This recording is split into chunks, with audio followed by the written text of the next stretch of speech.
Well, it was supposed to be a rally to support a sixth grader who refused to stand for the Pledge of Allegiance.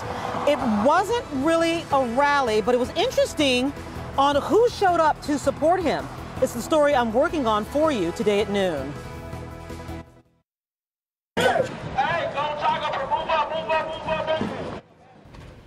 Civil unrest hits the streets of St. Louis. Why today's scene is more placid compared to last night's rowdy protests. Live from downtown Detroit, Local 4 News at noon starts now. Topping our news at noon, a rally was planned outside of East Middle School in Farmington Hills in response to an incident involving the Pledge of Allegiance. The incident in question involves a sixth grader who was sitting during the Pledge of Allegiance when his teacher allegedly came up behind him and tried to force him to stand. A lot of people were expected to attend and police were present, but it didn't quite turn out that way. However, Paula Tutman is live there to explain how people used a very serious and thoughtful conversation as to what happened to this little boy. Paula? Hi, Karen. Yeah, you can tell that the school district took this very, very seriously just by the police presence alone, but also by the fact that they sent out this very, very long and detailed letter to parents. It really talked less about the, well, I guess you could say the anticipated rally that never happened, and really more about how they felt about this situation and what they're doing about it. You could certainly see the concern on parents' faces who hurriedly escorted their children to school. This is East Middle School in Farmington Hills. There had been a promise of a rally to support a young student who says he was forcibly removed from his chair by a teacher and screamed at by another teacher for refusing to stand for the Pledge of Allegiance. We feel the school is taking correct action, but we understand if the Cheney family wants to continue to bring light to the situation so that the actions that the district has expressed take place. The rally never really materialized, but there was a great deal of activity, a lot of security, a lot of concerned parents, a lot of administrators, but also a lot of conversation. And most of it centered around supporting this young man's right to express his sense of freedom of speech in terms of not standing for the Pledge of Allegiance. I feel that it's important, whether you agree with Stone Cheney or you disagree with his actions, that he have the right to sit for the Pledge of Allegiance because it represents his values in some way, and there's no good reason for a teacher to use physical force on a student. Yeah, so Karen, I also want to go over some news items that do come out of this letter. First of all, it does confirm that that homeroom teacher, the initial teacher, has been placed on leave pending review, and also the substitute teacher who allegedly yelled at the little boy the next day for not standing. That substitute teacher has been invited to not teach in this school district, pending further review. This is not over. Stay with us. 4 o'clock this afternoon, we're actually going to dive a little more into this letter from the Farmington Hills School Superintendent. Karen? Thank you very much, Paula, and we'll check in with you at 4. The City Council in Fraser may decide the political fate of the city's 2 top government officials tonight. The Fraser City Council holds a special meeting this evening, and on the agenda is a hearing and discussion to remove from office Mayor Joseph Nichols and Acting Mayor Matthew Hemmelberg. Both have been accused of sexual harassment of female city workers. The special city council meeting will begin at 6 o'clock this evening. Moving now to Shelby Township. A financial advisor is charged with embezzlement. 56-year-old Ernest Romer is accused of defrauding 2 Macomb senior citizens, taking more than $220,000 and investing it in his company, which he then used for personal spending. Investigators believe Romer's transactions were part of a larger pattern with as many as 20 victims. Convicted of murder at just 12 years old, now a Detroiter is set to go free today on his 21st birthday. DeMarco Harris has spent the last 8 years behind bars for the murder of 24-year-old Trisha Babcock back in 2009.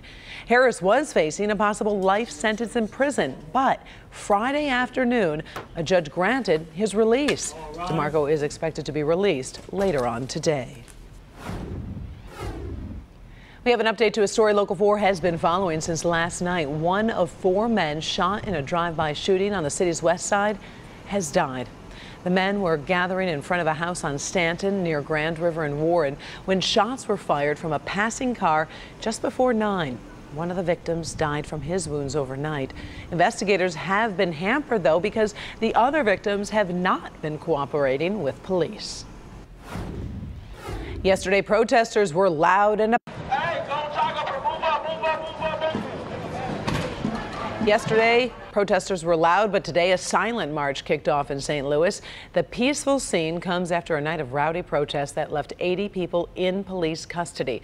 Now, the protest started Friday after Judge Timothy Wilson acquitted former police officer Jason Stockley, who was charged in the 2011 killing of Anthony Lamar Smith. Prosecutors say Stockley, who is white, shot and intended to kill Smith, who is black, and allegedly planted a gun on him. Sunday marked the third day of unrest. Third day in a row.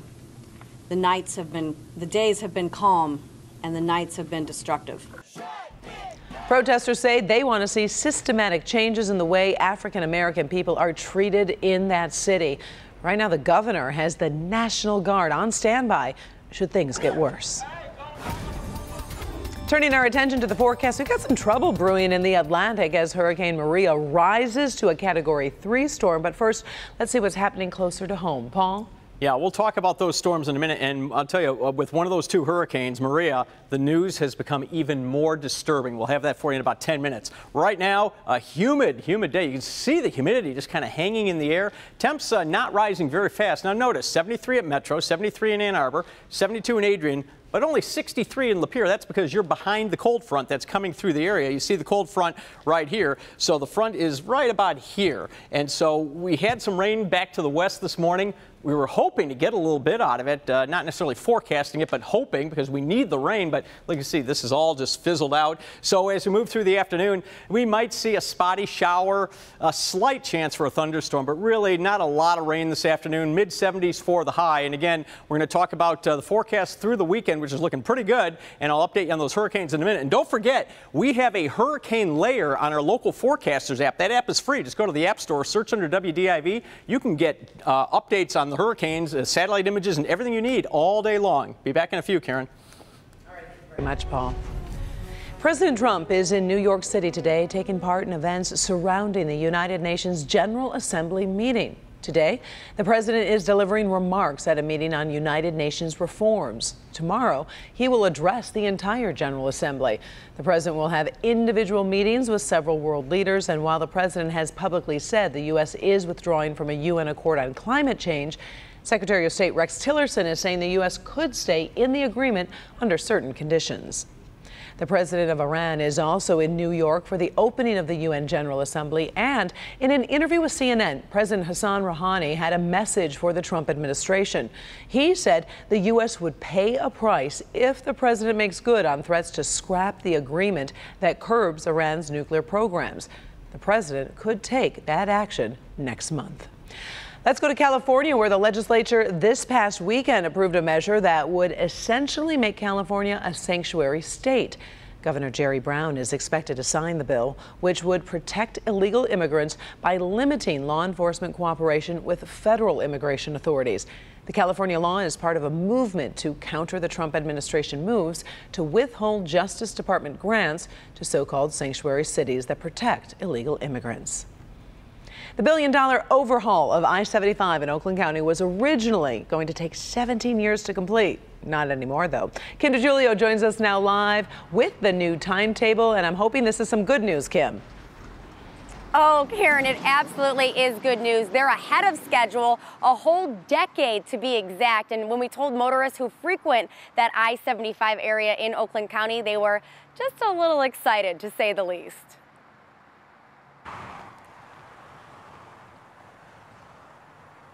Oh, that's great. That's great news. Oh my gosh, you scared me. Yeah, that's great news. I love that. Now, this modernized I-75 project has plans to rebuild and widen the freeway to 4 lanes in each direction along an 18-mile stretch from Ferndale to Pontiac. The freeway was originally constructed in the 1960s, so it was definitely in need of a makeover to accommodate more vehicles and make the roads safer. Now, the original plan was to break it up into 9 different segments and finance the project with a pay-as-you-go model. Now the project has switched over to a new funding method, which is referred to as a private funding payment model. They will no longer use the originally planned pay-as-you-go method. So this new payment plan will accelerate the project tremendously. Construction will now have just 3 segments and is scheduled to be completed by, get this, the year 2022. So it's definitely going to be a lot quicker than we were expecting. That 17-year timeline was a little bit hard to grasp, but anyways, there is one downside to this new accelerated project. The work zone, since it's only going to be in 3 different segments, means that those are going to be much larger work zones. So we're just going to have to pack the patience for the next couple of years. But again, it's better that it's not going to be 17 years. Reporting here in Southfield at the MDOT Metro office, I'm Kim DeGiulio, Local 4. Back to you. All right, ending a decade early, always appreciated. All right, thank you, Kim. Still to come, some big changes might be coming for the U.S. Embassy in Cuba, why it may close. Plus, searching for answers in the wake of last week's London terror attack. What we know at this hour.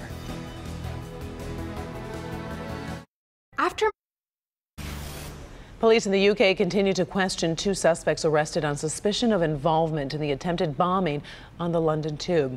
One man is 18 years old and hails from Iraq, while the other is 21 years old and is believed to be from Syria. Those 2 men were reportedly fostered by a British couple. Police continue to search 3 addresses, including the home of the foster parents. Threat levels in Britain listed as severe at this hour, meaning they no longer believe an attack is imminent. The U.S. State Department is considering closing its embassy in Cuba after reports of health problems among embassy employees. The embassy opened in 2015 after the U.S. and Cuba resumed diplomatic relations, ending a 50-year estrangement. But in recent months, more than 20 diplomats and their families reported health problems, including hearing loss and headaches. Investigators say those who were affected may have suffered from what they termed a sonic attack. Cuba has denied any involvement and says it will work with the U.S. to help resolve the matter. Police of 2 black men may be racially motivated. The suspect, 23-year-old Kenneth Gleason, who is being held in jail on unrelated drug charges, was released Sunday after posting a $3,500 bail. The victims, 49-year-old Donald Smart and 59-year-old Bruce Cofield, were shot to death 2 days and a couple of miles apart. Shell casings found at the scenes. The descriptions of the shooter's car and witness accounts helped investigators link the incidents to Gleason. Officials say Gleason still remains a person of interest. The investigation is ongoing. Still to come at this hour, tracking trouble. Hurricane Maria intensifies and may be heading for an already devastated region. Paul is tracking that.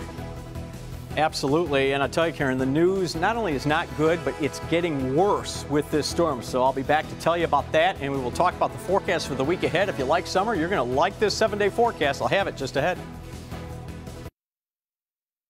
Bullying, it's happening in schools and on the internet, and it's not just the children. So bullying is okay for me, and to threaten my life, my family. Adults say they too are being bullied, and police offer little protection.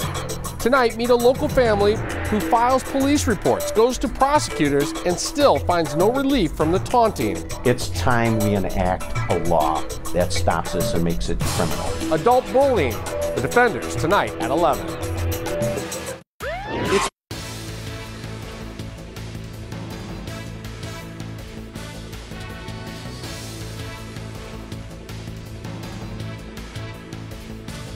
Are you an injured? While residents of Florida and many Caribbean islands continue their recovery from Hurricane Irma, a new hurricane named Maria is following much of that same path that Irma took through those islands. Maria has grown to a Category 3 hurricane with sustained winds of 120 miles an hour. Many Florida Keys residents are not thinking about Maria right now. They are still cleaning up from Irma.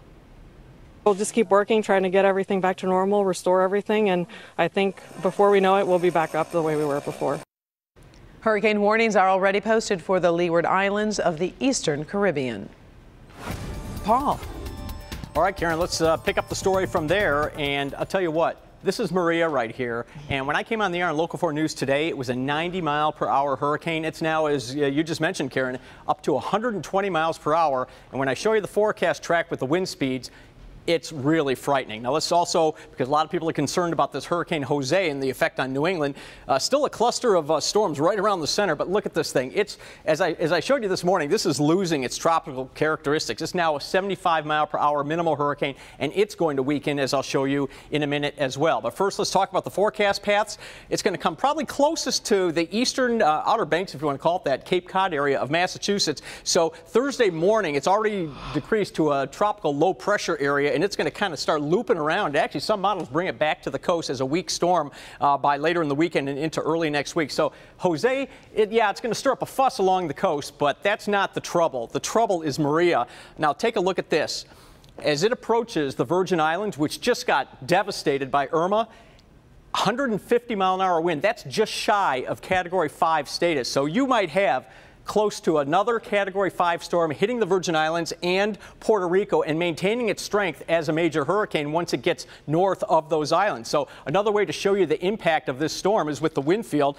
Yellow is tropical storm force wind, hurricane wind is the orange, and just watch, this is going to be a bullseye. The Virgin Islands right here, Puerto Rico right here, and look at this, just a bullseye there. So reminds me a lot of Hurricane Hugo. I remember that vividly. 1989 went right over Puerto Rico. It really did a severe amount of damage there. A lot of people are also wondering about the impact on the Lions game tonight with Jose. Well, here is New York, and the Lions are playing right about there. So as they put it in motion, stopping it at about midnight after the game, again, this thing is still well offshore. In fact, I've already told the coaching staff the wind will be light during the game. This is not a factor for the game, but notice how conditions deteriorate later tonight into tomorrow, and then this model keeps it closest to Massachusetts. But if you also notice, it's weakening toward the end of this. One reason is increasing wind shear. Another reason, look at these water temperatures. It's moving off of low 80s, and just in the scope of getting up toward Massachusetts, the water temps are in the 60s.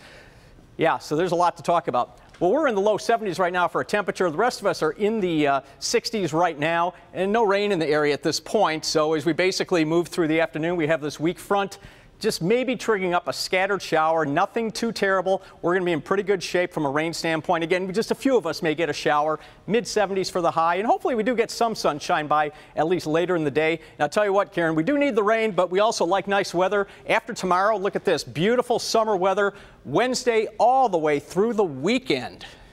All right, looks good. Thank you so much, Paul. Still to come, Americans are celebrating a day devoted to their favorite sandwich. Are you? Stay tuned. Oh, it's a big day for one of America's favorite sandwiches. We're talking about National Cheeseburger Day. So whether you like them as a single, double, I don't know, maybe a triple, now you have an excuse to perhaps go out and have a cheeseburger for lunch. Or for dinner, for that matter. It's not hard to celebrate. It's said that the cheeseburger was created when a man dropped a piece of cheese on a sizzling burger patty back in the 1920s. And there's not much time left for summer, so there's your calling to fire up the grill one last time. And you saw my forecast, Karen. We have lots of grilling weather, actually, for the Wednesday through the weekend. Yeah. I think I may do that. Yeah. All right. Thank you, Paul. And thank you so much for being with us for Local 4 News at noon. Remember, we are always powered up 24 hours a day on clickondetroit.com. We will see you back here at 4, 5, and 6. Until then, enjoy the rest of your afternoon. Have a great day.